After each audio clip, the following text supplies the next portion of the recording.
आपको पता है कि आपके डॉक्टर्स कैसे आपके ब्लड में से ये डिटेक्ट कर लेते हैं कि कोई बैक्टीरिया प्रेजेंट है या नहीं? इसके लिए हमारे पास में अवेलेबल होता है एक ऑटोमेटेड मशीन जिसको हम कहते हैं बैक्ट अलर्ट। इसका नाम इसलिए है क्योंकि ये हमें अलर्ट करता है, हमें सिग्नल प्रोवाइड करता है जब भी उसमें बैक्टीरिया डिटेक्ट होता है।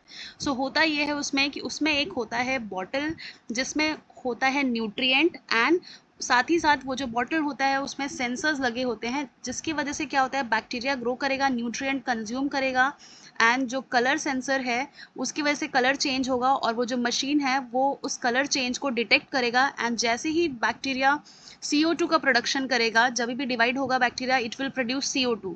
तो CO2 प्रोडक्शन जो है वो सेंसर डिटेक्ट करेगा एंड हमें पॉजिटिव रिजल्ट देता है राइट एट द टाइम जब भी बैक्टीरिया डिवाइड हो रहा है या CO2 का प्रोडक्शन जैसे ही इंक्रीज होता है। इस तरह से कंटिन्यूसली 24/7 मॉनिटर किया जाता है उस ब्लड सैंपल को उस बॉटल में।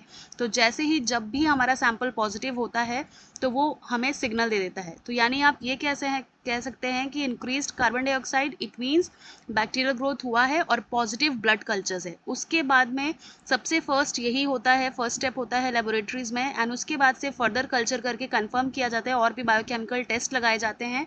बट आपके ब्लड में बैक्टीरिया है या नहीं, दिस इज दी वे जिससे हमें जानने मिलता है। ऑटोमेटेड मशीन होती है। और भी ऐसी चीज़ें जानने के लिए सब्सक्राइब कीजिए bio.com।